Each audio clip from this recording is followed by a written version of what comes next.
From angry facehuggers to sad donkeys. This week, we'll be reviewing Alien Romulus, Coraline, and hasard Balthazar. This is The Film Angle.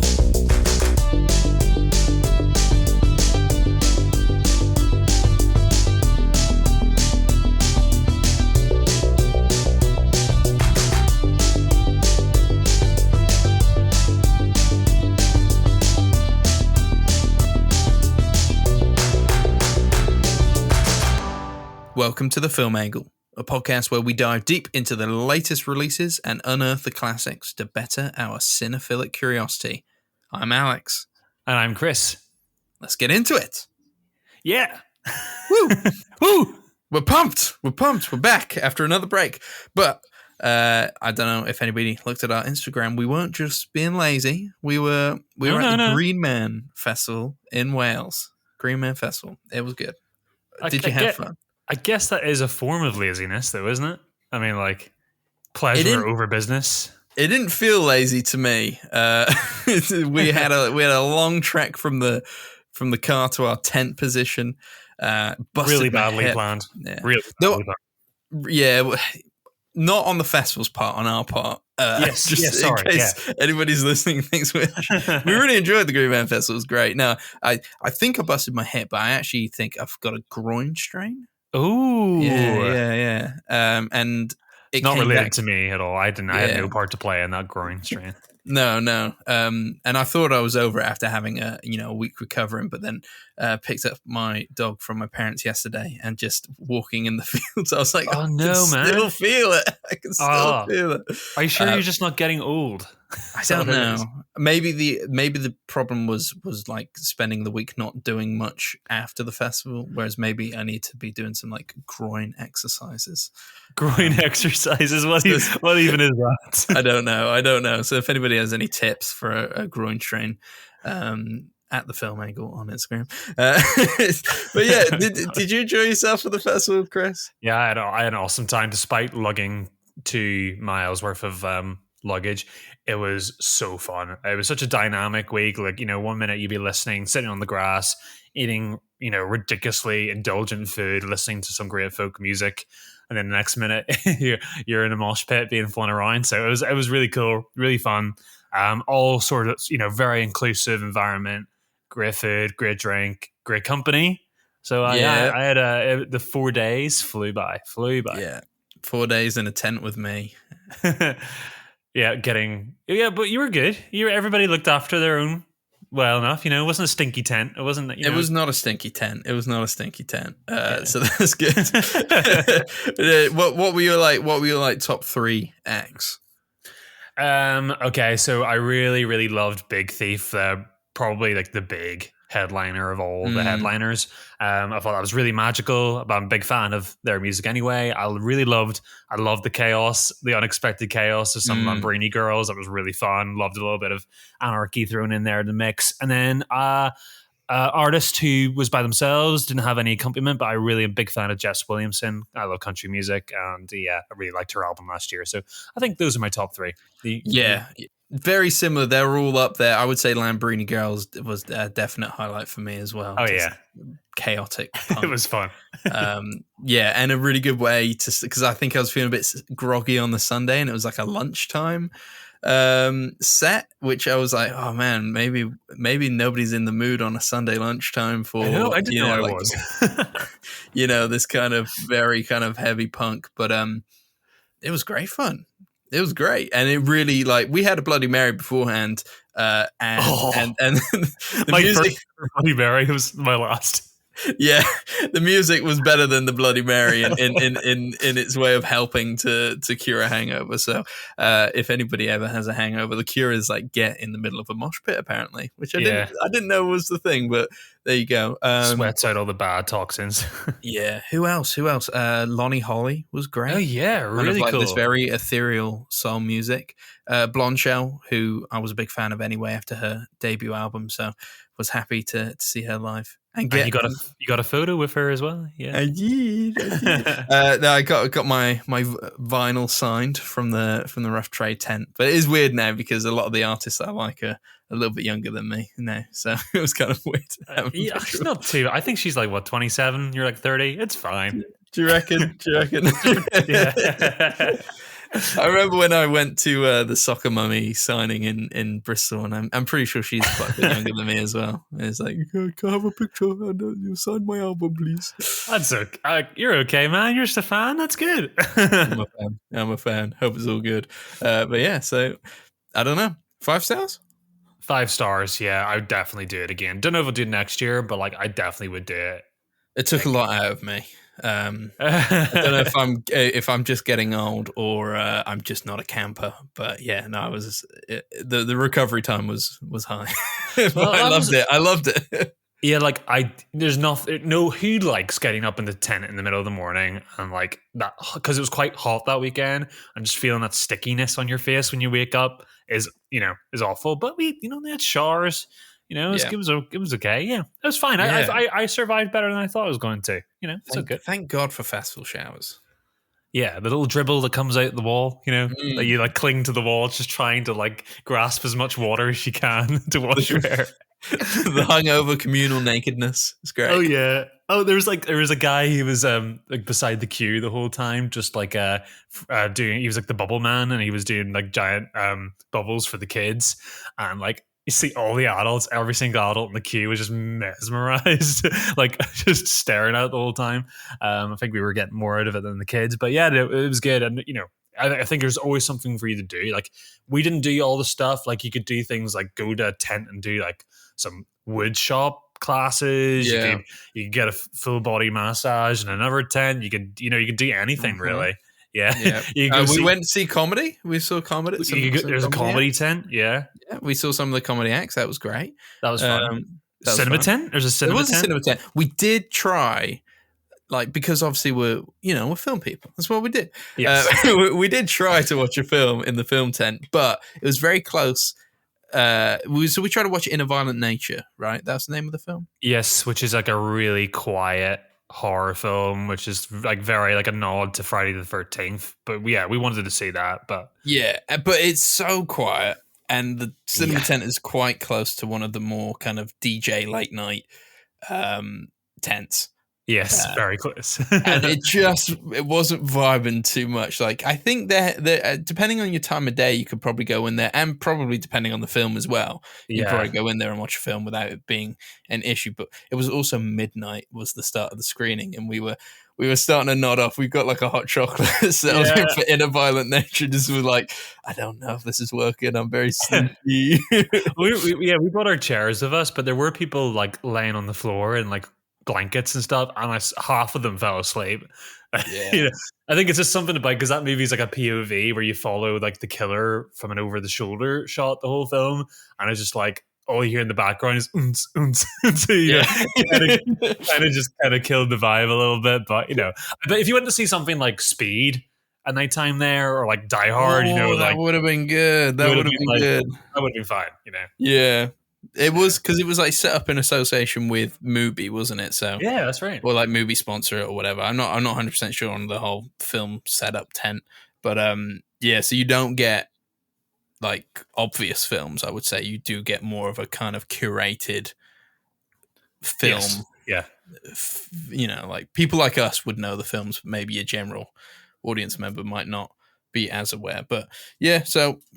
I would love to have done the film quiz as well, but I think it clashed with Blonde Shell. So, and also the quiz went on for like nearly 3 hours, so you do have to sacrifice. Like it was last day, and last day was really good. Last day probably was my favorite. Yeah, like sort of for the dynamic sort of different types of music we were listening to in that day, and unfortunately we just had to sacrifice quite a bit to get there, which I'm glad I didn't, but I was excited for the film quiz, but that's a good thing. Like, isn't it better to leave something like that wanting more than being like sick of it by the end? That's so true. Yeah. Okay. I had a good time. Do it again. It was good. Excellent. Well, as much as we've turned into a music festival podcast, let's return, shall we? Oh yeah. To the main order of things. Shall we jump into Alien Romulus, Kris? Yes.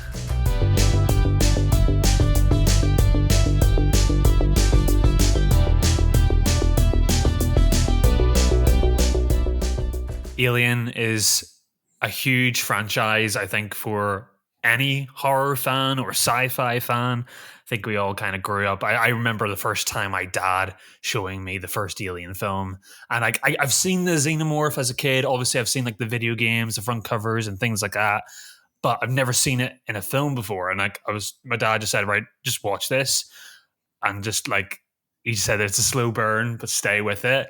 And I've been so used to seeing like movies showing their cards really early. I remember watching that movie for the first time, 40 minutes. I think it's like 40 minutes in until you get the full Alien reveal in that film, which is so cool. And I've never seen anything like it before.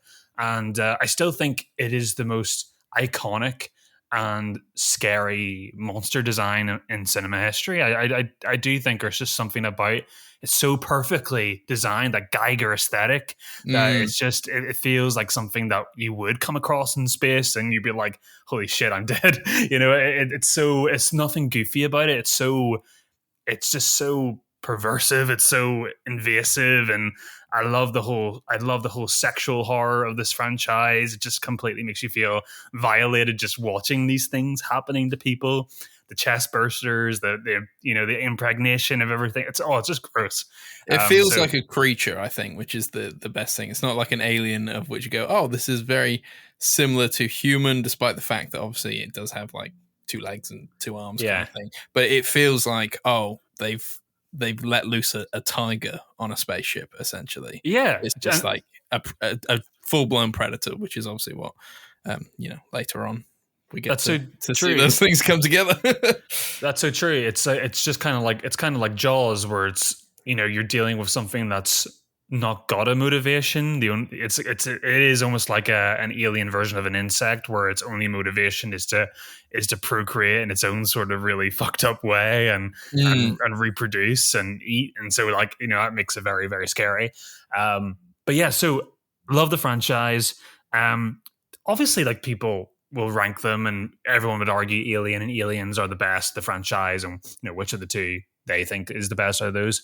But and then 3 and Resurrection, people are like, oh, that one doesn't really quite work. I would say the entire Alien franchise, I enjoyed the films to some degree. Like, I enjoyed Prometheus, I enjoyed bits of Alien Covenant. I've never felt like any of these films have been a complete, thumbs down for me. So I was really excited for Alien Romulus, and like Fede Alvarez coming onto the picture. A director who's kind of known for not holding back on the gore and the grisly images and details.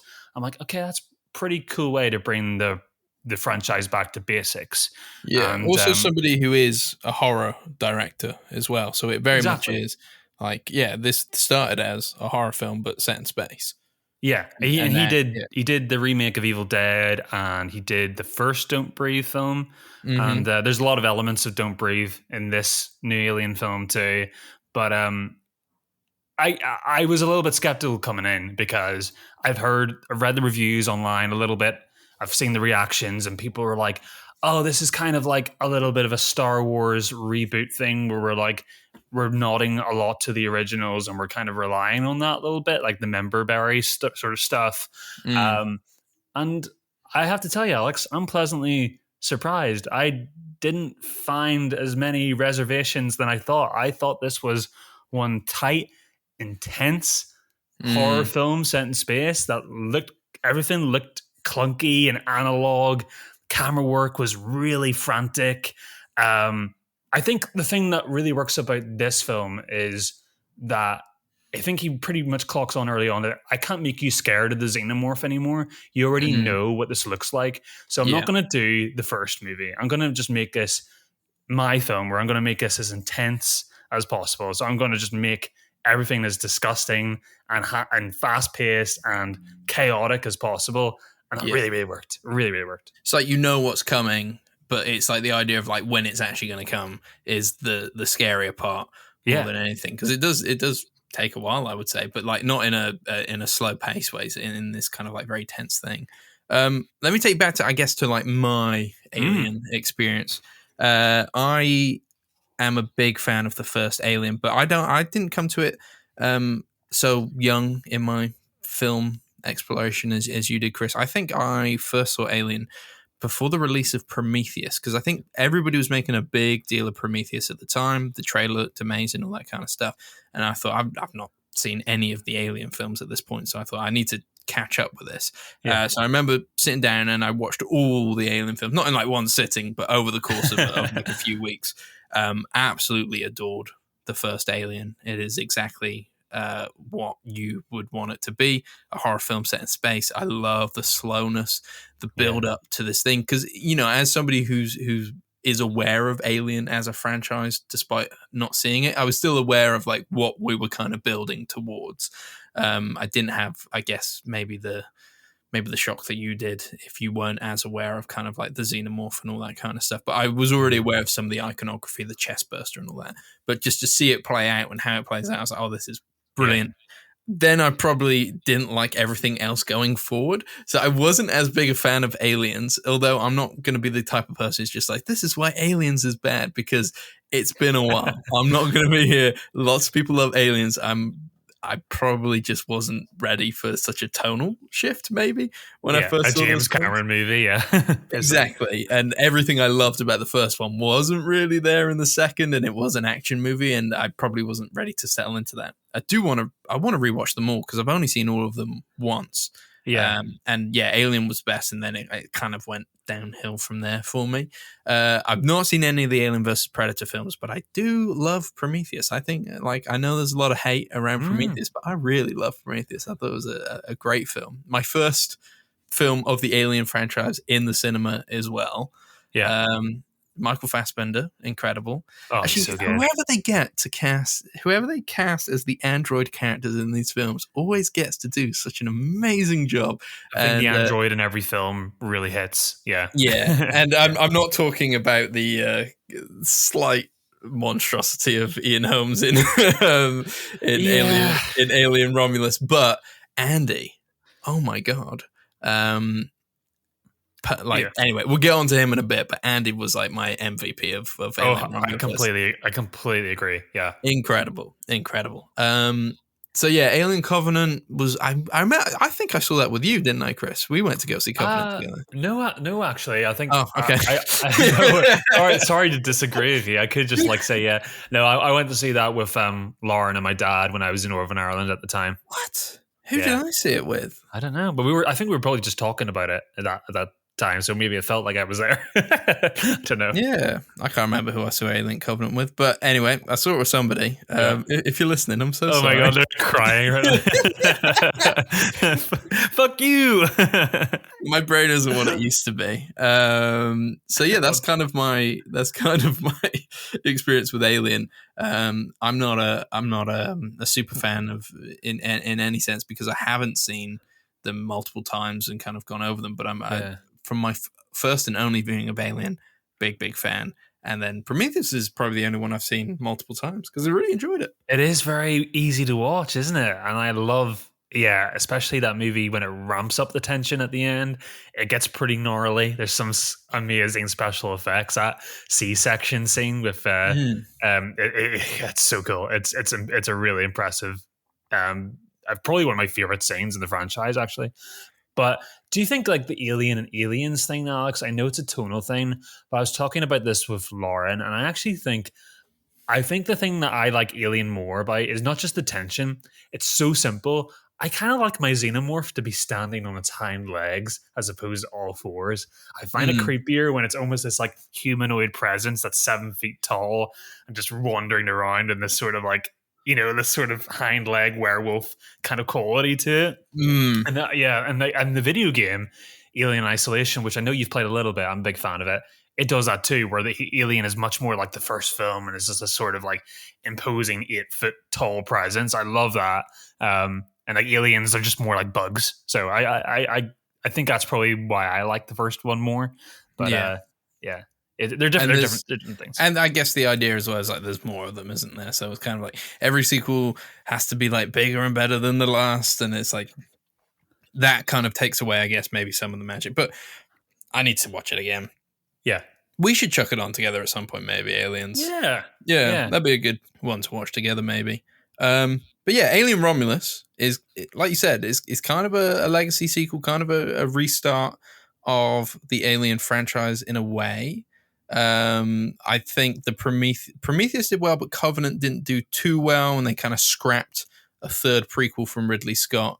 So now we're very much in, I guess, kind of restart territory. 20th Century Fox were bought out by Disney. Disney want to, like, kind of, they know they can make money with this franchise, but they need to kind of restart it in a way. So it's kind of similar to The Force Awakens, but on a very smaller scale, I guess, in a way. This one, I was also skeptical about. I thought it was maybe going to be a retread of the first film. But this time we follow a young ragtag team of colonizers. Yeah. What it says on the Wikipedia. Miners, yeah. Who, in pursuit of a better life, encounter a hostile creature while scavenging a derelict space station. Yeah. This is where I think it helps that I have only seen the films once, because like you said, a lot of the criticisms kind of thrown at Romulus have been about some of the fan service that's thrown in there. I can only recognize so much fan service because I'm not like a mega fan, and I haven't seen these films in about 10 years. So there were obvious elements where I was like, okay, I understand that to be something from Aliens or Alien or something like that. But apart from that, I was just like in the world enjoying it. I think there was like 3 very obvious moments of fan service for me. So I didn't get bogged down in that too much. And maybe if you are a fan, I can see why that might be a little bit like, I don't care. Give me the new film. That's all I want. Yeah. But I was very happy with. I liked this kind of younger group of characters. Acknowledgement that we as an audience know what they're setting themselves in for, whilst they don't know what they're setting themselves in for. Very kind of anti-corporation as well, which I guess they all the films have been. But this is very much like, there's no sun on this planet, and I just want to get off. 0 hours of daylight. Yeah, and they actively are trying to stop me from getting off this planet.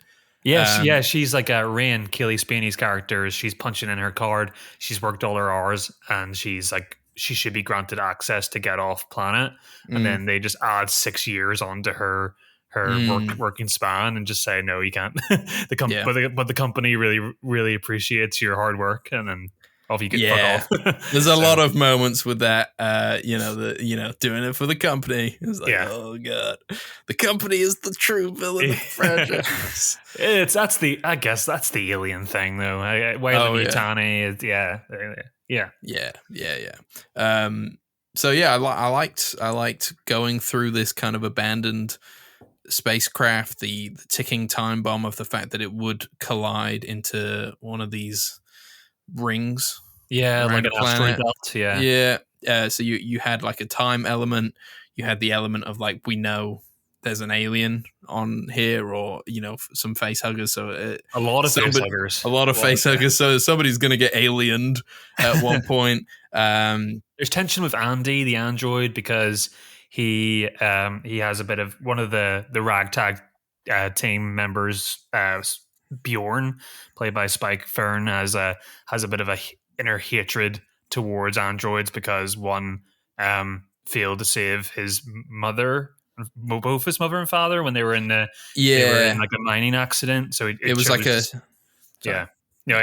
android just basically chose to save 12 people instead of 5, and his parents were one of the 5. So there's a sort of conflict, and also like all the androids in all of these films, us as an audience aren't overly sure on where their motives lie. There's this sort of, I think because we've been trained after David to know how complex these synthetics can be, and he's presented sort of childlike in a way at the beginning. Rain, Keely Speeney's character, is sort of taking him in as a surrogate brother in a way, to kind of fill in the voids of her parents not being alive anymore. Her father found him, and he was just kind of like thrown out as rubbish, wasn't he? And he kind of found him, repurposed him, and his main directive is like whatever's best for Rain. And he has, because he is like almost a refurbished synthetic, he has a few like speech impediments and stuff like that. I loved all that. And because I didn't really know, because I wasn't like overly excited for this film going in. Like, I was quite skeptical about it, and I thought, I'm sure it'd be like fine, whatever. I didn't know, like I hadn't clocked that Andy was a synthetic immediately. I didn't know who the characters were and what was going to happen in the film, essentially. So that was kind of nice. And then and then the whole time I was just being like, who is Andy? I've seen him before. And then you're like, David Johnson from Rye Lane. And he's fantastic. He's fantastic. So and I think the emotional thread of the film is held together by him and Kaylee Spaney. Because we go into spoilers, guys. Going into spoilers. He has to put in a new chip into his body at one point in order to be able to open more doors within the space station, which means that he almost gets the memories of a previous android, which I guess would be Rook, who we come across, or somebody's similar to Rook, and therefore his prime directive changes. And you have this kind of weird relationship where it's like it's Andy, but it's not Andy. Yeah. And is the brother that I've grown up with, is he still there? He doesn't care about me anymore, or this relation, you kind of grieving for somebody who isn't there anymore, but you can see their face. And then there is almost a happy moment, I guess, later on where she is able to get the chip out of him, and he is Andy again. For a brief moment. And but no, honestly, that whole relationship was kind of like that, really. I loved it. I loved all the different moments, and there's some really good cinematography, where Andy's like rebooting and the facehuggers are jumping around him. Like there's some really good shots which just are so cool. Oh yeah, where his eyes roll back and he's rebooting. Yeah, it's cool. Yeah. He gets some of the coolest shots. So yeah, I know we're all shouting about Kaylee Spaney, but I do think David Johnson should be up there in the same conversation, because I think I honestly was just astounded by his performance. Yeah, I mean, I completely agree. I think most people agree that he is the standout of the film. I really did like Kaylee Spaney as well, though. I think she just cut such a great image of that sort of almost like a Ripley-esque heroine on screen. She looks, I think Fede knows exactly how to shoot her with a pulse rifle and the wind blowing in her hair. There's some great shots of her just generally in this film, and she has this sort of fragile strength going for the film. She definitely isn't Sigourney Weaver. She's not. She is, because I think that there was so much thing of she's the stand-in for this character, blah blah blah. And I did think throughout the film, I was like, I know I've only seen Alien once, but I was like, I don't remember Sigourney Weaver's character being like this. They are very two separate characters. They just get the cool shots. Yes. Yeah. Ripley's a lot more takes no prisoners and a lot more aggressively goes after what she wants. I think out of both of these characters. But yeah, I think the whole group, I mean, shit kicks off pretty quickly in this film, and when it does, it's pretty crazy. The first chest burster scene, I mean, come on, we've always said spoilers. You're going to get a chest burster scene. It's an Alien film. The whole chaos of that moment, whenever they're running back to the Everpod ship to escape, and it turns into this chaotic moment where the ship is crashing into the main outpost, and at the same time this alien's being birthed out of her chest. It's so well shot, like you said. The production design for me is a thing that is so well done in this film. I don't think it's looked better since the original Alien film. The whole analog nature to the inside of these ships, the buttons, the little payphones, the lighting, everything just looks so good. And yeah, there's amazing shots of when Isabella Marcet is she's running from the alien, and she turns around, doesn't realize there's a lift shaft behind her, and the camera follows her. She falls over the edge. Some amazing moments like that. I don't want to spoil the entire thing for people, because I feel there are some really nice surprises in here. There are things that didn't work. I completely agree with you about the Ian Holm thing. The Uncanny Valley, AI, deep fake face stuff, Hollywood still hasn't quite got that right yet. There are some shots which are, I believe, a puppetry, and the shots when he's on a digital screen rather than the camera's actually on him. That's fine. Which kind of work, but there is kind of a thing of he's not the same character from Alien. What's the point? Yeah. Yeah, and I know you're trying to be like, oh, there were many different models like this. Yeah, he's the iPhone 6 of the androids. Yeah, I know. Like, part of me feels like if you were gonna do that, do it with somebody who was alive. Michael Fassbender's around. Link it more into Prometheus. We know he's good. Like, there is a nod to Prometheus in this film. There's quite a few nods to Prometheus. They definitely link it in, but I'm just saying, like, I don't know, like, Michael Fassbender was right there. You could have brought him back. I don't know whether in the lifespan of things, maybe he was too old an android to then bring back into this era. Timeline-wise, might not have worked, but or just I don't know, just someone new.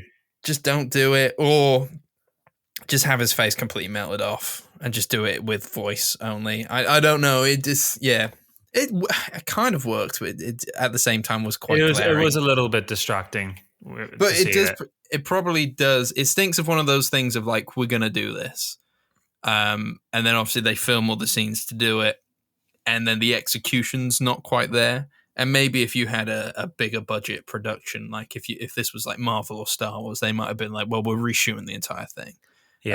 Or like we'll reshoot every scene with him and with somebody else. And probably with this kind of film, I imagine production was quite tight because they weren't aware of how much money this film was going to make. Like Covenant didn't do amazingly, so like, are we going to spend more money on this? Like, just chuck it out as is and see if it works. This was originally supposed to be a Disney Plus Hulu release and not a theatrical. Which is insane. Which is mad when you think how good the sound design is. Yeah. Like the sound design in this is incredible. Really, really good. That first, I think it was like the most noticeable moment was the first like lift off from the nighttime planet into space. Oh, that scene is so good. So loud. And it's not exactly like a scary moment, but all the rickety noises and stuff going on and how loud it is. Rain smash. It feels like the glass is going to smash on the ship at any moment. It's great. I was like gripping onto my seat and we haven't got any alien action yet, but I'm there like, this is tense. I loved it. I loved that sequence. Such a cool sequence. All the external scenes of any time anybody goes off the ship, or there's a scene where Keely Spaney is like hiding by a rope at the end beside the asteroid belt. All those scenes that are like kind of outside a ship have these sort of the sense of wonderment. It almost feels like you're looking at. I know it is CGI, but it looks like models sometimes when you're watching. It has that old feel. And it's great. And that's there from the very first shot of the film of just the night sky and the stars and using the same font. The exact same font for the actors' starring names as the original first Alien film is really cool. You feel like you're watching an old movie. I mean, yes, the member berries are there. There are nods, but I didn't feel like it did what Star Wars like Star Wars Rogue One did, where it was just like completely reaching through the screen and touching your hand and holding you and going like, "Hey, remember this?" It was more fun. It was more just like a little thing here and there, and they do the famous line from Aliens like get away from her, you bitch, but it's done in a funny way, and I kind of like I thought it was quite funny. I chuckled. That was one of the few moments of fan service that I recognized, and I recognized it, but it was the only one that was really. I was like, I guess I chuckled, but I was like, it doesn't make sense. Yeah, no, it doesn't, I suppose, but I guess it was the only one that was really, really super duper like in your face, and it was quite late in the film, so I was like, oh, I'll give it. I don't mind. Fair enough. I think because I loved Andy so much, I was like, don't use Andy in this way. don't do Andy like that. This is not what Andy does. Leave him alone. What did you think then of and I know you say you didn't want to like anybody who doesn't want the whole film spoiled, you just gotta leave now, because I think we are going to have to venture into some territory if we wanted to talk about the things that are quite interesting. So obviously there are a lot of aliens on the ship, and you said before you like them on their hind legs. These guys are all there's a lot of them on all fours. Is that getting you? Not getting you? How are you feeling about that? Didn't mind. I feel like I think this is a real full meal of a film where we're touching. I think Scott tried to do that with Alien Covenant, where he tried to give us a little bit of what he wanted and a little bit of what we thought we wanted. And by the time he did all those things, everything felt a bit half-baked. But here, Fede kind of manages to merge all those sort of genres that Alien has kind of tipped its toes into. and so it felt like it was all very coherent and progressive towards where we were going to go. And the third act, we're going to talk about the last act. That was going to be my next question. Was obviously I think the most polarizing kind of, which I don't get it. I don't get it. I feel like this is where the film was kind of going from the beginning to the, I kind of saw, as soon as I saw that Isabella Merced was pregnant, I was like, shit, they're going to do something new here. It was obvious. Yeah, I was like, as long as they don't do exactly what they did in Prometheus, I think we'll be fine. Yes. Because I think that I heard a lot of stuff of like, there's someone in the third act that's so disgusting that people had to look away. I was like, you're not going to do the alien C-section again from Prometheus, are we? Like, I thought that as soon as we've got a pregnant person, but no, it's more of just like an alien pregnancy. I don't think it was. There are some pretty. That was not the most disgusting part of the film, but yes, we then get a new alien creature, which is part human, part xenomorph, part xenomorph, and part engineer. Its head looked like his face looked like one of the engineers, didn't it? But I'm not sure that was like completely intentional. I think it was just happened. I don't know. No, that was definitely intentional. Because of the black goo, I suppose. Yeah. I would say it was intentional. Because his eye, he had that sort of like that very perfect sort of like shiny face shape, and But and it to be honest, that creature design is disgusting. It's horrific. It's like something out of like some Dead Space video game. It's pretty. It's great. It's obviously like Robert Bobrzynski. I like to say his name is Robert. He's a basketball player. He's like 7'7", so he's just literally wearing a costume, probably touched up with CGI, but like it looks so good. It's like the limbs are so long, it's so spider-like, and it's like And your first reveal of it as well is pretty terrifying. Because I remember thinking, like, this film is scary. Like, I am scared right now, which I don't get in many films anymore. But like, that was terrifying. Also, it was like a moment of like, I guess humor as well, because the people behind us in the cinema, just one of them just goes, "What the fuck is that?" Which, is like what everybody's thinking, but I guess they were thinking out loud, which I'm not always a fan of. But in that moment, I was like, yes. It was a risk. It was a risky move because you could tip into like people just laughing at the screen. But I thought it was just so like it did that thing that aliens should do, which is just to be completely like just completely violating. Like it felt like that character, Isabella's character for the whole film, Kay, she goes through some shit. Like she does not. She gets a rough deal. She gets like the most prolonged flipping death in the franchise, honestly.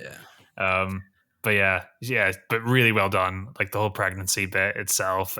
What was the most disgusting part of the film for you? Because it is like, I think that's the main thing to talk about. This is one of the most disgusting alien films. Yeah. I think it was probably is it the guy? It's the guy pokes the electric thing into the giant alien egg. So which gooey. Just looks like a giant vagina, basically. Yeah, that's quite cool because I think of all the alien films, you never kind of got to see how it got past the baby to adult stage. It always like as soon as it's born, it goes off screen and then it comes back as a fully grown xenomorph. So it's quite cool to see that incubation adolescent period of how it gets. It's quite cool. It's a pretty gross. Like you can tell he did lots of that stuff practical. Saw the behind the scenes of that egg scene and everything like that. Like so cool. I think that's why the Ian Holm thing kind of stands out, is because everything else looks great, like you could touch it, and doesn't like. There's obviously a lot of CGI, but it feels natural within the environment. Like it's very dark and dingy, and like you said at the start, like it's very analog. It feels like you could touch it. It feels like a spacecraft that's been destroyed, and so it's weird when you see something that looks out of place. And obviously, there's so much that looks out of place in terms of the alien design and stuff, but it still feels tangible. Like you could touch it, and like that. I think that's what's terrifying about it as well. But yeah, I mean, it was just I had a lot of fun it was a fun cinema experience watching this film. It was a nice kind of short 2 hours. I felt tense. I felt scared. I cared about, minimum 2 of the characters. So that's enough. Because I guess you go into these things knowing a lot of these characters are cannon fodder anyway. Yes. There is an element. There were times when I thought the editing was very sped up, and I was like, kind of like, there's a few conversations that happened which are like bam, bam, bam, bam, bam, and I was like, whoa, wait, what are we doing? It just definitely felt like there was an incentive to cut it down to a lean, mean 2 hours, which is fine, but there were definitely elements where I was like, I feel like that was a more fleshed out scene in a different cut, maybe. You think another 15 minutes would benefit it? I don't even know if that, because I kind of like the fact that it was 2 hours and done. So I just felt like there were elements where it was noticeable that things have maybe been sped up a little bit. It does put the legwork in, though. Like the Jackson's colony mining planet at the beginning is really cool, because we don't really see anything like that in this franchise. To see like somewhere that's kind of on a planet and we kind of get it, it's a different sort of look at this universe. I thought that was really cool. They do. I think they do put the effort in. I think I did like everybody before they started getting dispatched. And I think it's quite a smart decision that once you start getting dispatched is to get rid of the cannon fodder pretty quickly and leave us with our 3 sort of main characters. So 100%. Yeah, no, agreed. I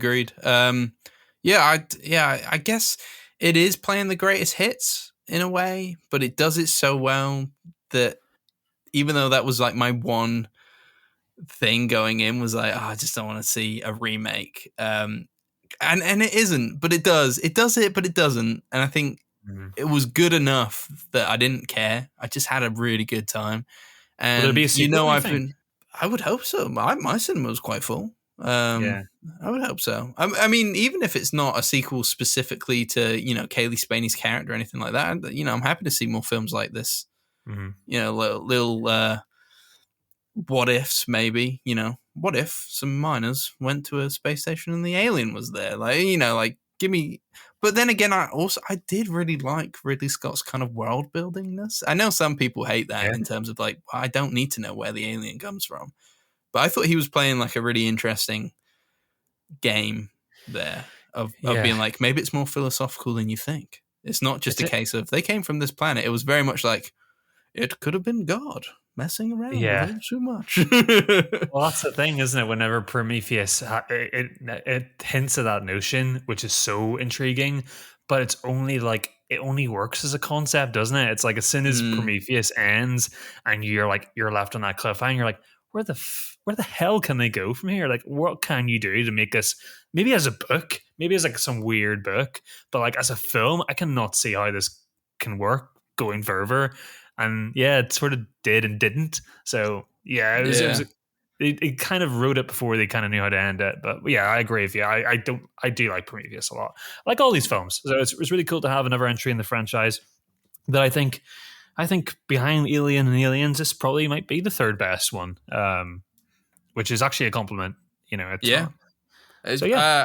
would, third best, but for me, it would probably go Alien Prometheus than this. But then I haven't seen him in so long that I would maybe put Romulus above Prometheus. I had such a fun time. Obviously it has its critiques, which are kind of like, it does feel a little bit like they could have been easily solved if you just weren't so obsessed with fan service, but they don't ruin the full experience of the film for me. Like I had a great time. And put David Johnson in more films, because oh my god, what a role with Andy. Like he eats it up. Amazing. It's a matter of time before he is like, I don't know. I think in a lot of, we'll see a lot more of him, I think, going forward. Yeah. I loved Andy. I loved him.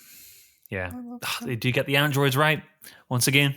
Yeah, they always cast the right people. I saw a few clips going around of Michael Fassbender again in the so good David role, and it's just like, so cool. Good. Yeah. He's so good in it. Yeah, no, he's excellent. All right. We've spoken a lot about Alien Romulus here. If you've seen it, you probably either think it's great or you don't. I don't know. That's how films go. I don't know what I'm saying. Let's just end the review. Yeah.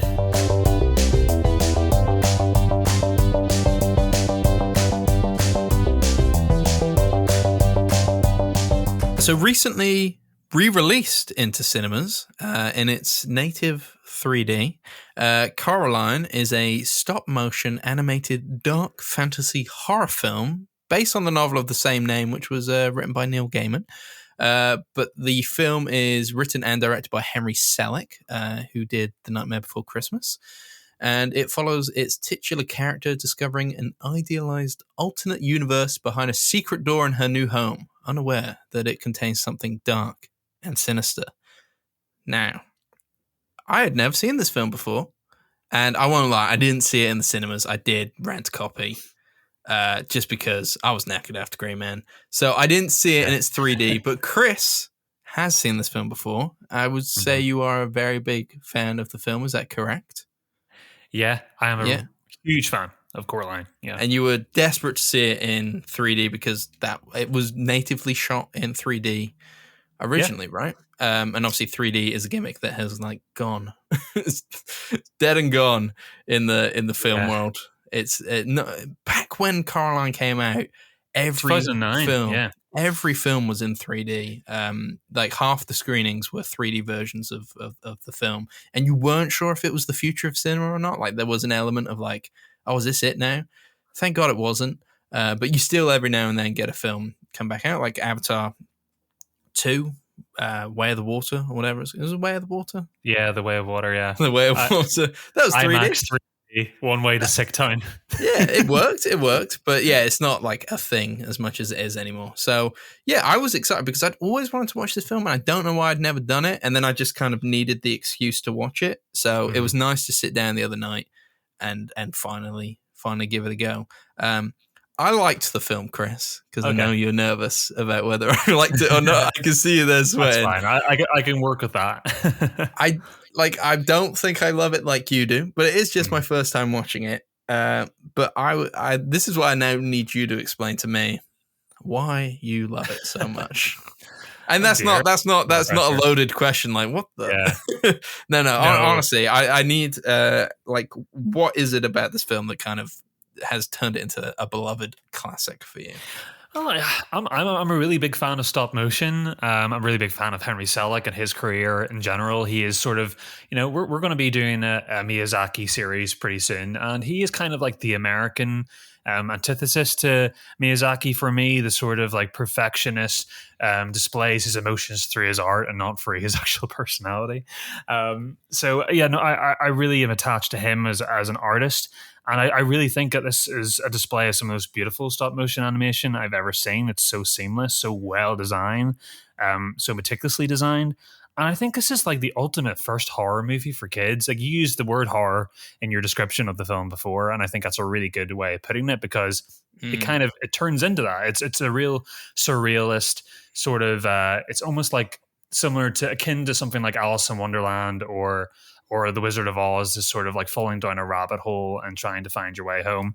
And it's all set in this one little boxy setting of this household, this household that's been there for hundreds of years and has this different dimension that you can go into in an upside down version of the world, and it just blossoms and blossoms and blossoms. I think this is some of the craziest designs I've seen. The Other Mother, we'll get into that later on. I'm thinking like I watched this in 2009 and I was like 12 and I was like, yeah, this is awesome. But little kids going to see this, there were some little kids in our screening as well. I'm like, are they? I was really worrying for the parents there. Like some of these scenes can get really, really creepy, especially with the 3D. And I think this is just there's a certain vibe to this film. The score is almost like a music soundtrack. It's almost like a it's not really like a score. It's more just like an album going on in the background. It's so moody and ethereal. Yeah. Yeah. Do you know what the music it gave me like indie game vibes? Yeah. And like I feel like the film gave me that. Like the ending's a bit, because there's a bit of a MacGuffin at the end of the film with like she has to retrieve three items, which is very video gamey at the end too. And it's very much like that. I wouldn't say it was like structured like you would imagine like your your kind of average children's animation story to go. Like it was very, very world exploratory. Like I'm going to go over here and look at this, and I'm going to go over here and look at this. So like it was very much of a world building exercise more than I'd seen from this kind of film before. But it also feels kind of reductive to call it a kids film because I don't think it is necessarily just a kids film. I mean, there's some nudity. There is a scene which is fun, which it's played for laughs, but it is very funny. It is, yeah. Featuring Dawn French and Jennifer Saunders, yeah. I always think whenever I see those two, like yet again together in either like a voice role or an acting thing, you just think like, how cool is it that like every time you get cast in a film, your friend also gets cast because they don't see you as singular actors. It's so good, and they are a good part of the film too. Yeah, sorry, you're going to say? I was going to say, fun fact: Dawn French handed me my degree. Did she? Yeah, she's a chancellor or ambassador, something along some kind of honorary role within Falmouth University. So yeah, she hands everybody. Never told me that. That's awesome. That's really cool. Yeah, there you go. So Dawn French gave me my film degree. So yeah, you could say the woman with the massive boobs gave me and Coraline gave me my film degree. I'm not gonna say that, but you can say that. So like also another thing I really like about the film too is the titular Coraline character. I really like Henry Selick. He's done this especially with his new film Wendell and Wild too, but Coraline is maybe a character that you don't really warm to instantly. No. She's a little bit abrasive, a little bit cool to people that she interacts with. This sort of like mentality of like the whole film, she kind of just goes through like I'm a badass and you can't get me really. She's got this sort of arrogance to her, but that's why the film's so good. It's kind of does that sort of Wizard of Oz thing where this character has a lesson to learn. Throughout the story, and she is sort of humbled by her experience or her lack of an upper hand, like her parents being taken away from her. Actually, it's very much like Spirited Away that way. It kind of reminds me a lot of that film. Yes, 100%. Which again is very much of a world building film that maybe like takes its time to get to the actual story. Yeah, 100%. And so basically, Coraline has moved into this new home with her parents, who are artists. They are sort of not disinterested in her, but they're very tired, hardworking, and she's a kid and wants to be entertained, and gets up to her own devices. And she discovers there's a secret door in the house that's been shut off. And at nighttime, the door opens up and leads her into another dimension where there is a more, let me just say, a perfect version of her reality where her mother and father dote on her. Her mum is a perfect cook. Her dad tends to the garden, which is fashioned after Coraline's face. The neighbors aren't weird, but they're fantastical and wonderful, and they're everything is everything she wants it to be. She has mango smoothies, milkshakes that she can get from a chandelier. There's everything's better. The kid that she just met across the street, he annoys her, doesn't speak anymore. It's everything she could want, but then it becomes obviously something more than that. This other mother wants to kill her, and well, not kill her, but turn her into her sort of puppet, add her to her collection, which she has done to different kids throughout generations. Yeah. So this is where the horror element comes into, and it's quite grim because you get to see the ghosts of children that have actually died. So there's actually some grim stakes and realities to this. Yeah.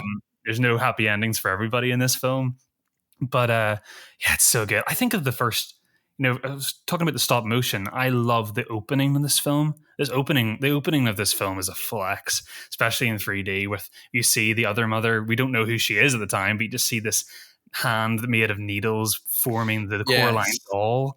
And it's such a flex of animation, in the 3D format. When she pokes the little needle through the button, it comes right out the screen and almost feels like it's going to puncture you in the face. It's really, really, really cool.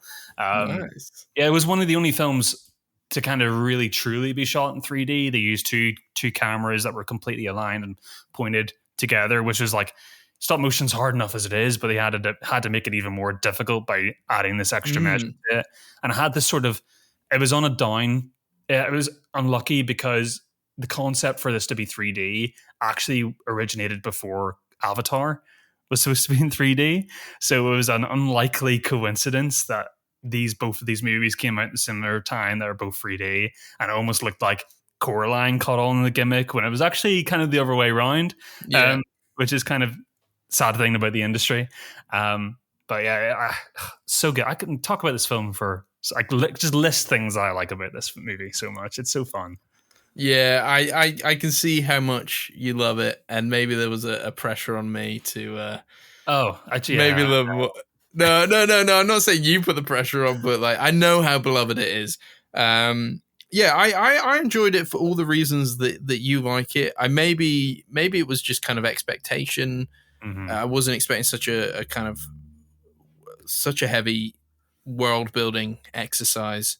There were elements to me where I was like, I don't know what watching the mouse circus, like scene. I was like, I like this. It's clearly good, but like I don't know what this is adding to things other than just being a bit of a flex. I think like it was. I feel like the film is a bit of a stop motion flex to be like, we can do this. Look how cool this is. And there are elements of that. You bring up a point which obviously worked for you, that Coraline is quite a cold character. I struggled because I didn't warm to her that much. Yeah. So I was just like, I don't even know if I like this girl for the film. Do I care? But obviously, I like her blue hair though. Yeah. Blue hair's great. And her parents are awful even at the end. I mean, I guess the dad has some kind of redeeming qualities, but they don't do much to they don't do much to even try and redeem the mum in a sense. It's kind of like, well, the other mother was better, but I guess she would suck the life out of you at some point. So. Stick buttons in your eyes, yeah. But yeah, no, it's difficult. I did like it. It was creepy. It was weird, and how did the kids fare in your screening? Did they fare okay? Do you think? Do you get like a vibe off them? They didn't run out. Surprisingly fine, to be honest. I don't know how that happened, but it was they were all. It was a nearly sold out screen, and I was rushing. I saw that, so we came back on Monday from the festival, right? But I went to see this on Tuesday night because at the time it was the last time it was going to be screened. It's still playing. It's been extended since then. Yes, I saw that.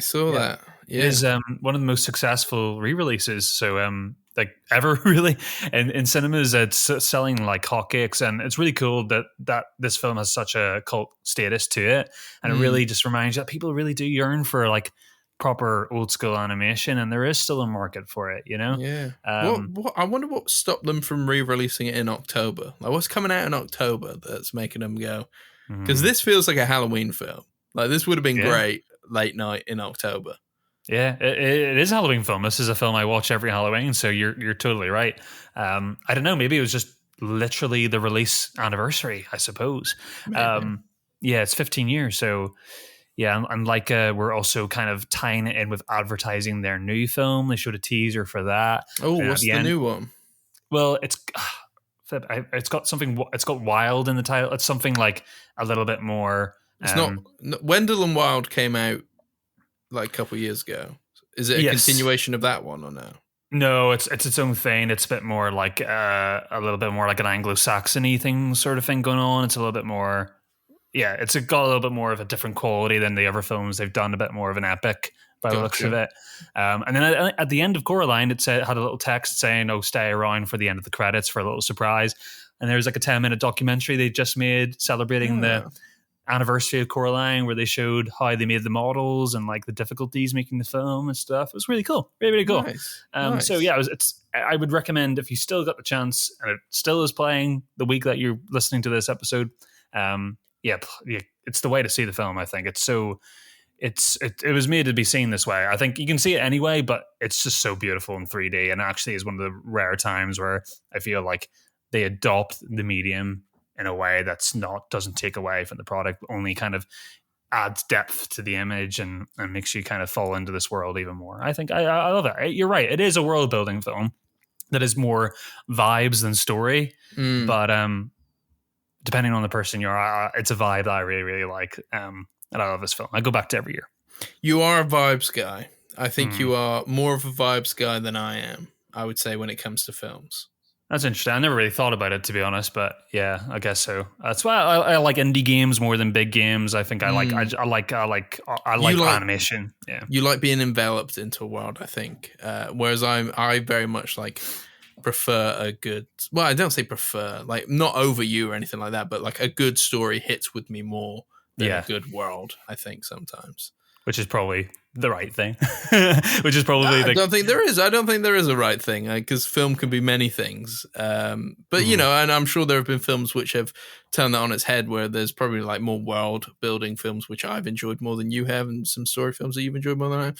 It's just a criteria it's not consistent, isn't it? Yeah, a general observation of just our taste that came to me then. But that's it. That's all. Yeah. At least you liked it. I'm glad. If you came and said thumbs down, I'd be like, okay, well, what's wrong with you? What went wrong? What was wrong with you that day? But yeah, it's really difficult to hate on it because, like, and I'm not that I'm trying to, but like because there's so much attention to detail and the craft is incredible. It's kind of like you can't. I don't think you could necessarily just be like, nope, hate it. Like the film might not be for you, but yes, like you can't be like it was bad. Like the amount of effort that went into making this is insane. So. Yeah, and like even if you didn't like the mice scene or the garden scene, you felt like it didn't add anything to the film overall. You can't help but be like, wow, that like they literally did everything. Good. They did everything the hard way. Yeah, 100%, 100%.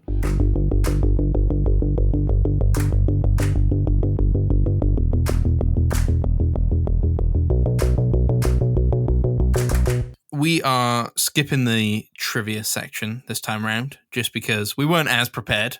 We've had a busy week. We've had a lot of films to catch up with.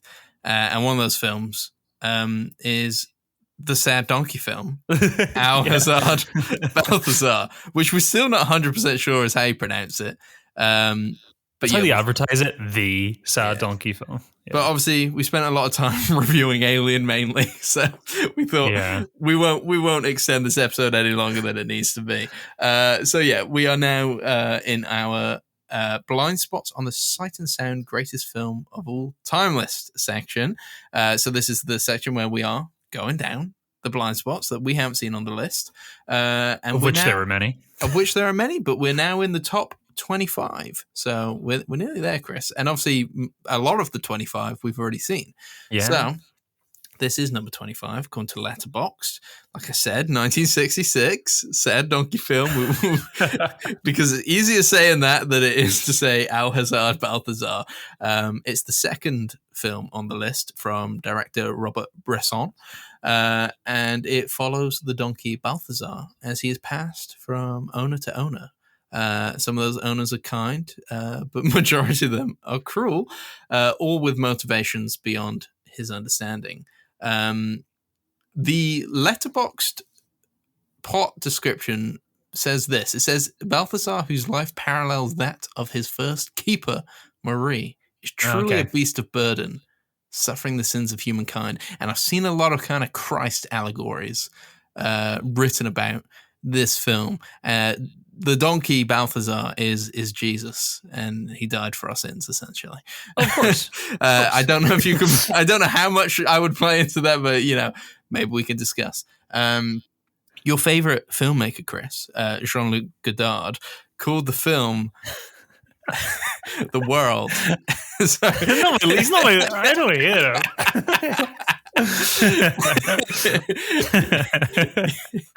Okay, that's how he's going to be known for forever now. Jean-Luc Godard. I know you're not the biggest Godard person, so it's just funny to say. So I like it. He called the film "The World" in an hour and a half, and I like that. I think that sums up the film in a nice way. The donkey sees a lot in his short time on this planet. Yes. But not as like in a close proximity of land though. Like it's all in a very small setting. I thought it was going to be like, what was it AO, the film we got like last year or the year before, where it was like this donkey's going through the whole like flipping continent, just kind of following where he's going. But this was a lot more smaller than I expected it to be. But yes, he sees the whole world through that lens. Yeah, and also I think there are large chunks of the film where the donkey is not around. And we are just following the human characters. It's not as much a donkey point of view as I thought it was going to be, but he is the kind of glue that keeps all the stories together, essentially, and how they crisscross into each other, essentially. So, yeah, what did you think? Yeah, I thought it was really good. It is a sad donkey film. I think that's the perfect. It should be just renamed that because that is a complete perfect encapsulation of what the film is. I think that is the French translation. So it is very sad. We follow. It goes across years though, doesn't it? I mean, we follow the donkey from its from its young adolescence to, spoiler alert, to its death at the end of the film, unfortunately. And it was interesting when you read the synopsis there, Alex, about Marie being a parallel to Balthazar, which I actually hadn't read the synopsis before or after I've seen the film. I only heard it here for the first time. That's why I wanted to the whole time. Yeah, I wanted to specify that it wasn't me who wrote that bit because I'm not sure how much I agree with that statement. It was a thought that came into my mind watching the film. I'm not getting the Christ allegory stuff though. Maybe that's just a limitation of me as a out of the box thinker. But I definitely was getting the parallels between Donkey and Marie, though I think Marie's a lot more complicit in things that happen to her or acts that the Donkey is completely an ignorant or innocent being in the story. But although they do share parallels of helplessness and victims of circumstances, which is quite abusive relationships. Oh yeah, she gets pulled through the ringer. Like there is this guy. There's is it Gerard? Gerard. He's a gang leader, leather jacket wearing asshole. I think is the nicest way to put it. With no redeeming qualities. No, I think we went into this worried about how much animal cruelty we were going to see, and and although Balthazar isn't treated nicely, I would say the true animal cruelty sections mainly come from Gerard, and I would probably preface by saying this doesn't feel like a Tarkovsky film. No, where he just pushes horses downstairs. Let's do this for real. Yeah. This feels like there was some movie magic involved. I don't want to go on record and say Balthazar was fine throughout the whole film, but it feels like there was probably more of an effort made. But I don't know. Somebody could probably Google something and find out that maybe it wasn't. But it felt like there was a bit of movie magic. I think there's a moment where he's hitting Balthazar on the back, and you can tell that that's a prop. It's not Balthazar himself. I think if you're making a movie like this, you have to have some sort of sympathy for the subject matter. I mean, you must obviously feel, you'd like to think that they'd go around, these things. Or the Tarkovsky film, the animal cruelty is a byproduct of the story. It's not really like a focal point. This being your focal point of your film, you think, I'm going to go in my way to try not to hurt this animal. It's kind of the point of the film. Yeah, maybe I'm just chatting too much shit here. And don't worry about the animal cruelty. It's a sad donkey film. Yeah, but we are looking at it through a modern lens too, and attitudes to animals have changed since the 60s or whatever, and for the better, obviously. But yeah, it's still nonetheless cinematically, it's so well implemented that it's difficult to watch, and I really I was expecting watching this film, being an older film, that it would show humanity in its shades of just black and white, and I wouldn't say anybody in this film is saintly, no. Complete, even the good characters like Marie, who's that's it. That's it. Marie, I suppose she's the only good character. She's the only, or presented as good. Presented as good, but makes wrong decisions, and she shows moments of indifference where perhaps the audience viewer would probably step in and would like to think that they'd step in and maybe do something to protect this innocent creature. But there are hints of maybe this guy's going to be good. The drunk guy comes across. Arnold. Arnold. I'm gonna take Balthazar in. I'm gonna nurse him back to health, and that happens. Yeah, that happens. And because they are fully ready with a bloody hammer and mallet, nail and mallet, or whatever it was, to be like, donkey's ill. Guess this is time. And he's like, whoa. Yeah, what are you doing, man? Yeah. And I think so. Nobody outwardly hates Balthazar, or everyone who abuses him, which is everyone in this film. Everybody who abuses him or is indifferent towards him is exhibiting their own inner frustrations as human beings. Whether that's Arnold being an alcoholic and being stuck in a rut, usually outwards his frustrations on Balthazar, or Gerard, who is just like, he's got loads of issues going on in the background. I think the movie sort of hints a lot of family troubles with him and just a lot of his own background, that he just enacts his malevolence across Balthazar. Like any opportunity he can, he is jealous that Marie loves the animal in a way that she will never really love him in an innocent and unrequited way. Well, she might if he wasn't such a dick. Yeah. Like, he doesn't try. Her requirements aren't that high, to be honest. Yeah. Don't be a criminal. Yeah. Don't sexually assault me. Those would probably go quite well to begin with. Oh, yeah. Yeah. Don't tie pieces of newspaper to a donkey's tail and light it on fire, man. Oh, yeah. That's hard. Gerard, man. Is he cinema's greatest villain? You know what? On Wikipedia, you can go on to the top 100, like America's 100 worst villains of all time and all of cinema. And like Bambi's, the humans in Bambi are number 5.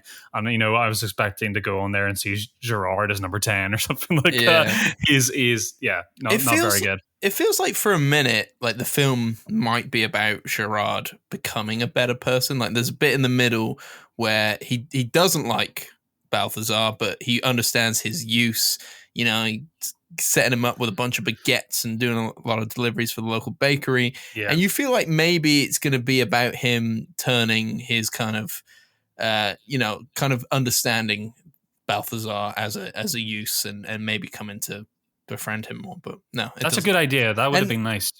Yeah, because he does spend a lot of time with him and his mum and all that kind of stuff. Like, there's a whole section in, I would say, like early parts of the film to the middle, where it feels like maybe we're trying to turn him into a redeeming character. But yeah, by the end, he's definitely not. I know, and then the movie really sticks a knife in whenever he's been stealing money. He's all the stuff we've seen him do in the film is awful. And then he is rewarded halfway through the film with like a brand new motorcycle and and some extra change and money and stuff like that. It's such a frustrating. It's kind of Bresson's kind of showing the world can be unfair at times. Irredeemable people sometimes. It's not like we don't manifest our own success. That things do happen for people that are really good. Yeah, and the world is frustrating. The world is frustrating. Yeah, I mean, we are a little bit spoiled. This film isn't completely surprising as a modern 2024 viewer, because we have seen films like this. It is a genre, and it is a type of film that we get every so often. And they do different things with it, but there always is like a central relationship between an adolescent and a horse or an animal like that. And we get to see the trials and tribulations. So it's not surprising to watch, but it is so really effective in the way it's done. It's really lean. It's not an enjoyable watch, but it is a very magnetizing watch. I love the way it's shot too. It's a really monochromatic black and white film too. It looks older than it actually is. It's shot in the 60s, but it looks like it came out in the 40s. And I did think that a lot, because part of me kept being like, we're only 10 years away from Star Wars. I always cement films in like, how far away from Star Wars are we?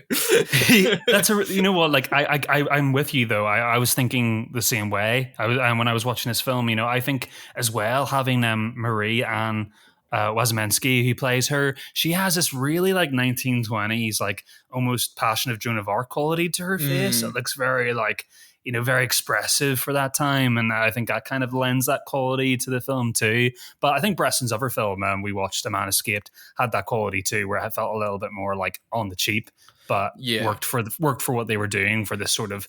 I think he likes to level his films in realism. There's not a lot of the filmmaking's brilliant, but it's not like it's a lot more evocative of early British cinema, where it's like we're going to have the camera here and it's going to stay there, and it's going to do what it needs to do for the scene. And I think he's less showy in that way. Yeah, I think he's quite big on the realism, which is why I guess maybe I shouldn't have been shocked that he doesn't like humanize Balthazar in a way. He has a few moments where like the circus. Yeah, the circus and stuff, but he's very much like, oh no, this is just an animal. Like he doesn't I don't know what I'm trying to say here, but it didn't feel like I was watching Homeward Bound. Yes, that's my only way of trying to put into sense my thoughts. This wasn't Homeward Bound. You don't need to do much for donkeys, though, do they? Like, I mean, there's a sort of like they have this sort of presence to them, this sort of wisdom but innocence at the same time. It's like looking at an old man and a baby at the same time. It's just something really like time. There's just the weight of the world is on the shoulder, literally and metaphorically. It's just like looking at a donkey going through pain is not very fun. It's not fun at all. They're like, it should just be in a nice big field and it can do whatever it wants to do, as far as I'm concerned. Yeah. I also like I got my dog back after he had been with my parents for I think just over a week. And sounds like a traumatic experience the way you just like worded watched it. I was like, why did I abandon my boy? But no, my boy. It's not that bad because he loves being with my parents, so I don't want them thinking that it was a torturous time for him. But I was just like, oh man, I'll never leave him again. Oh man, well, Cody's beautiful, so. And but he doesn't look like a donkey, so there's something in the eyes, though. There's something in the eyes. What are the religious parallels? I haven't really. I watched the film this morning, so I'm really, really fresh. I haven't had time to explore it. But. You're asking me now, aren't you? You brought it up in conversation. I mean, like you can skip over if you want. I did a quick bit of trivia and what do you want from me, man? Yeah, people have said that it's something to do with Jesus.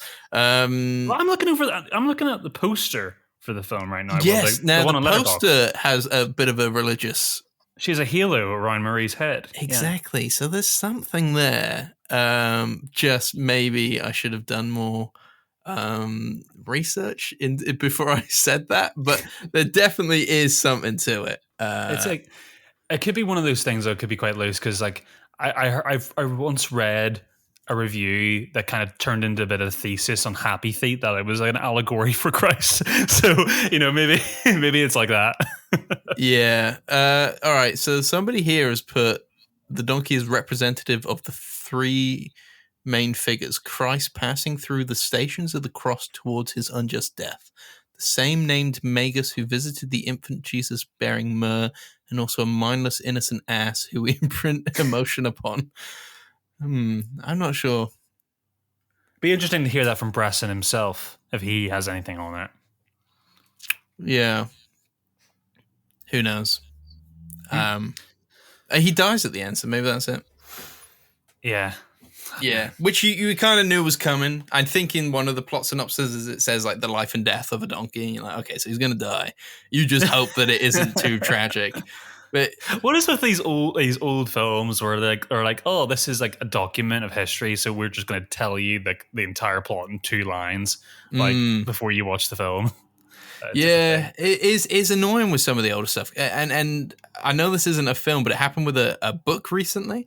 I picked up Stoner, which is an old 1960s novel, and it was like a part of a vintage collection. And part of the vintage collection means they have an introduction to the book.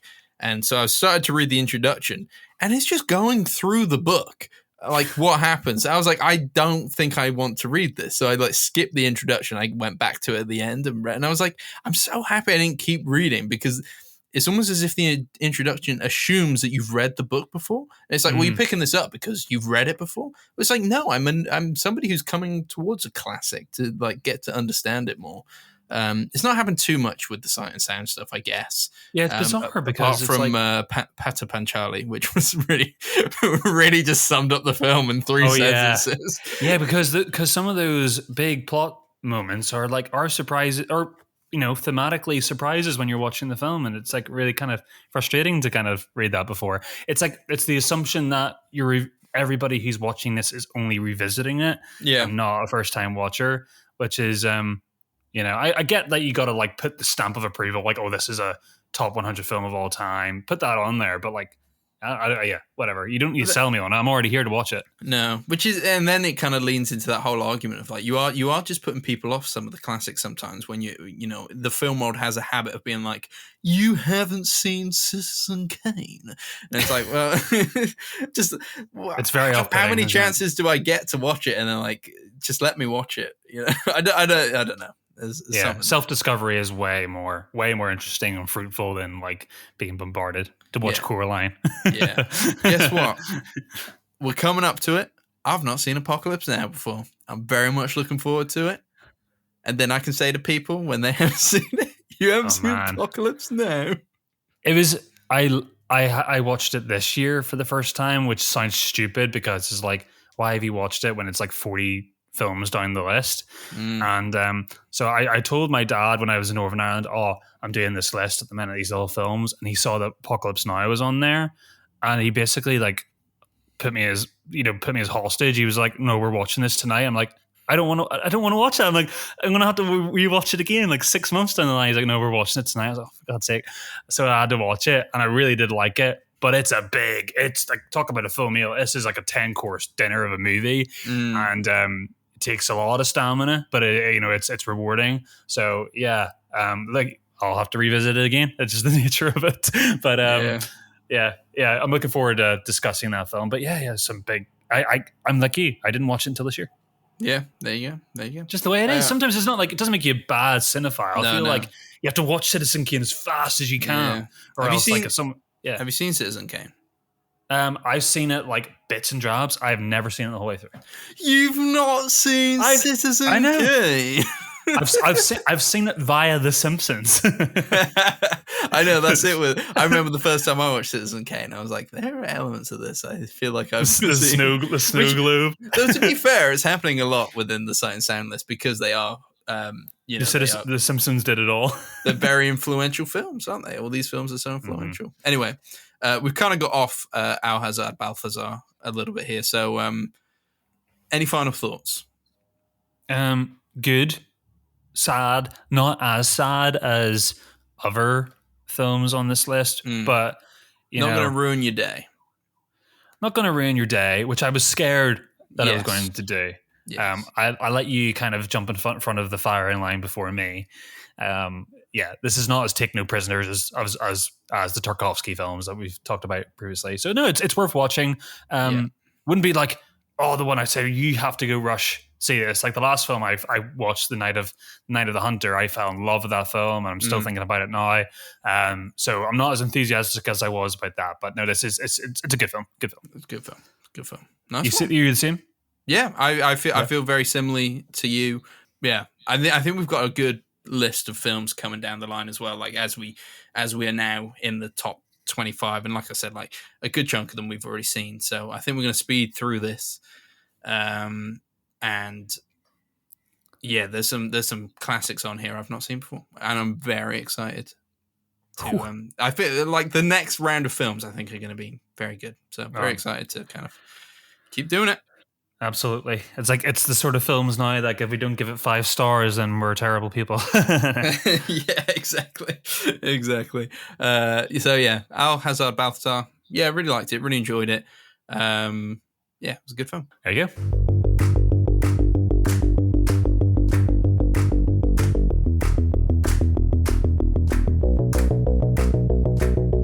That's been episode for this week. I think the current plan for next week, if everybody wants to do their homework, is we're going to be watching Trap. We're going to try and get to a screening of I Saw the TV Glow, and we are going to what's the next one on the Sight and Sound? I think it's Playtime, right? That's the one. Which I am quite excited for. I think it looks really fun. So yeah, very interested. I don't know much about this. Is it fun in the way like Daisy's fun? Or is it? It looks more like cinematic in terms of like very playful with how it's doing things. Okay, looking I forward. don't know much about it either, so it's one of those films where it's very high on the list, and I'd not really heard of it much before, kind of exploring the list a little bit. So interested to see that indeed. So yeah, other new things we need to talk about. We're on YouTube. We're not like making videos on YouTube, but we've connected the podcast RSS feed to YouTube. So we're not making ranked tier lists. No, of our favorite Assassin's Creed games on YouTube. Exactly, but the platform is now there where we might do that in the future. You never know. I put a few of our shorts on, like some of the TikTok videos we did. Well, no, I did one. I might have done more by the time this podcast goes up. I don't know if that'll work at all. But yeah, if you're the type of person who prefers to have a YouTube video playing your music and stuff like that whilst you do some work in the background, then you can kind of go watch us on there. And if anybody's finding us through YouTube, because obviously there's a whole different search engine, I guess, to be able to find different content, then hello, with a film angle.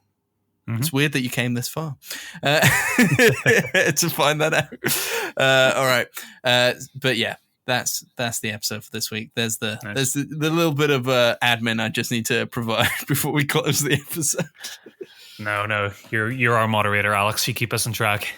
Brilliant.